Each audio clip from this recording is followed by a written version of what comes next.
नमस्कार भक्तों, आज हम आपको सुनाने जा रहे हैं फागुन मास की संपूर्ण पावन कथा, जिसे सुनने मात्र से सुख, शांति और पुण्य की प्राप्ति होती है।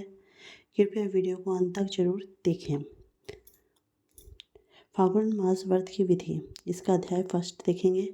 इसमें सबसे पहले क्या होता है? प्रातः स्नान। ब्रह्म मुहूर्त में उठकर स्नान करें। संभव हो तो स्नान के जल में थोड़ा गंगा जल मिलाएं। सेकंड पॉइंट आपका संकल्प। इसके क्या है? नहाते वक्त में क्या संकल्प करना है? स्वच्छ वस्त्र धारण कर पूजा स्थान पर बैठे और हाथ में जल, अक्षत व पुष्प लेकर भगवान श्री विष्णु के समक्ष व्रत का संकल्प लें। थर्ड पॉइंट क्या है? पूजा की तैयारी। चौकी पर पीला वस्त्र बिछाएं, उस पर भगवान श्री विष्णु या श्री कृष्ण की प्रतिमा या चित्र स्थापित करें। फोर्थ पॉइंट है पूजन विधि। दीपक जलाएं, पुष्प, तुलसी दल, चंदन अर्पित करें, धूप दीप दिखाएं, विष्णु जी का मंत्र का जाप करें। ओम नमो भगवते वासुदेवाय मंत्र का जाप करें। कथा श्रवण। फागुन मास व्रत कथा का पाठ या श्रवण करें। फिर आरती। अंत में भगवान विष्णु जी की आरती करें और क्षमा प्रार्थना करें जो भी हमसे भूल चूक हुई हो। सेवेंथ पॉइंट है व्रत पारायण। सायंकाल या अगले दिन ब्रह्म या गरीबों को भोजन कराकर स्वयं प्रसाद ग्रहण करें। इसके बाद क्या है? फागुन मास व्रत के नियम। नियम क्या क्या है? व्रत के दिन सात्विक आहार लें, तामसिक भोजन से बचें, मांस, मदिरा, लहसुन, प्याज का त्याग करें, व्रत में फलाहार या एक समय भोजन करें, झूठ, क्रोध, निंदा और अपवित्र विचारों से दूर रहें, यथाशक्ति दान पुण्य करें, ब्रह्मचार्य और संयम का पालन करें, तुलसी का विशेष पूजन करें। व्रत की विधि मतलब जो अवधि है वो कब तक है? यह व्रत पूरे फागुन मास या इच्छा अनुसार एकादशी, पूर्णिमा या विशेष तिथि को भी किया जा सकता है। और हम इसको देखेंगे, इसकी जो कथा है वो क्या है। व्रत कथा प्रारंभ होती है। प्राचीन काल में एक पुण्य नगरी में एक धर्मपरायण ब्राह्मण दंपति निवास करता था। वे अत्यंत श्रद्धालु, सत्यवादी और भगवान श्री विष्णु के भक्त थे। उनके पास धन धान्य की कोई कमी नहीं थी, किंतु उन्हें संतान सुख प्राप्त नहीं था। इसी कारण वे सदा दुखी रहते थे। एक दिन दोनों ने किसी महात्मा के पास जाकर अपनी पीड़ा प्रकट की। महात्मा ने ध्यान लगाकर कहा, हे ब्राह्मण, तुमने पूर्व जन्म में एक दोष के कारण संतान सुख नहीं पाया है। यदि तुम फागुन मास में नियम पूर्वक भगवान विष्णु जी का व्रत करोगे तो तुम्हारे सभी कष्ट दूर हो जाएंगे। महात्मा ने उन्हें बताया कि फागुन मास भगवान विष्णु जी को अत्यंत प्रिय है। इस मास में व्रत, दान, जप और कथा श्रवण करने से मनोकामनाएं पूर्ण होती हैं। ब्राह्मण दंपति ने फागुन मास में प्रारंभ होते ही व्रत रखना शुरू किया। वे प्रातः स्नान कर स्वच्छ कपड़े धारण करते, घर में दीप जलाते और भगवान विष्णु जी की पूजा करते। व्रत के दिन वे केवल फलाहार करते और सायंकाल कथा सुनते। एक दिन जब व्रत चल रहा था तो उनके घर एक निर्धन ब्राह्मण अतिथि बनकर आए। ब्राह्मण दंपति ने बिना संकोच अपने व्रत का भोजन उन्हें अर्पित कर दिया और स्वयं भूखे रह गए। उनकी निस्वार्थ भक्ति और दान से भगवान विष्णु जी अत्यंत प्रसन्न हुए।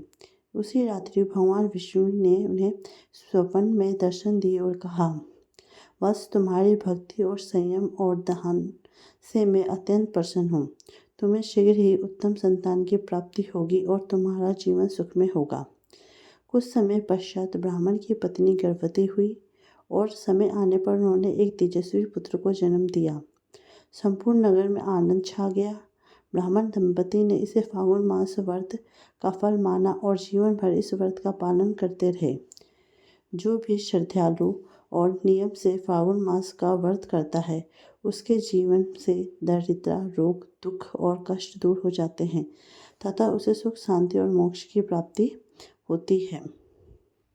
अब हम देखेंगे फागुन महीने का महत्व क्या है। हिंदू पंचांग का अंतिम महीना फागुन मास होता है और इस महीने में धीरे धीरे गर्मी के दिन शुरू होने लगते हैं तथा ठंड कम होने लगती है। फाल्गुन मास में महाशिवरात्रि और होली ये दो सबसे बड़े त्यौहार पड़ते हैं जो कि बहुत ही धूमधाम से मनाए जाते हैं।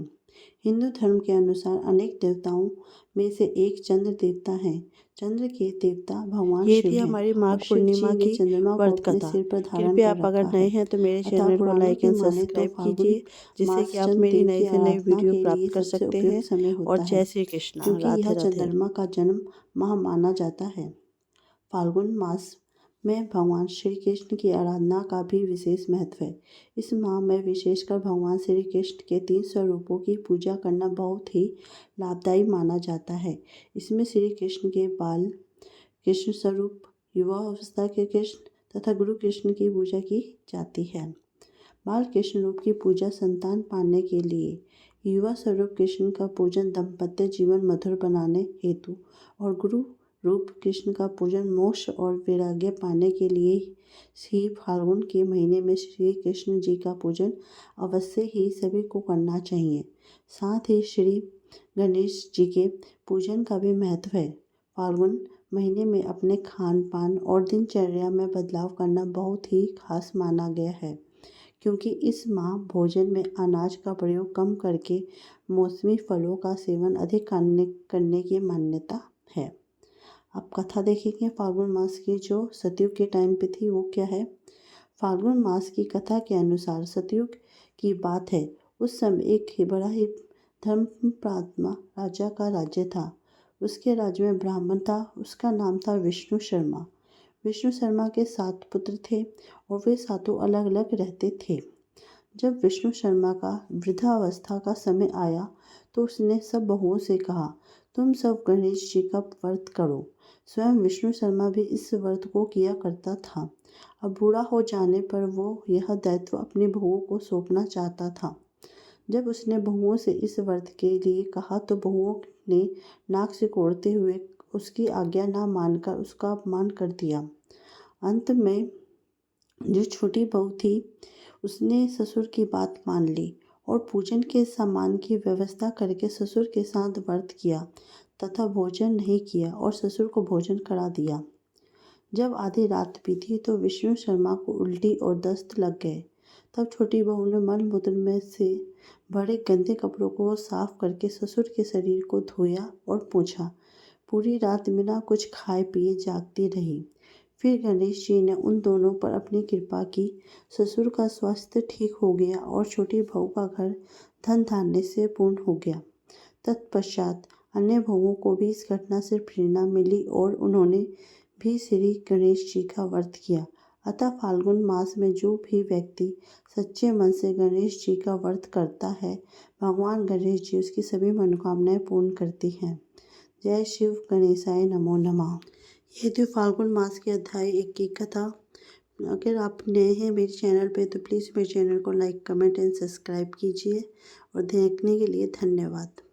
जय श्री राधे कृष्ण।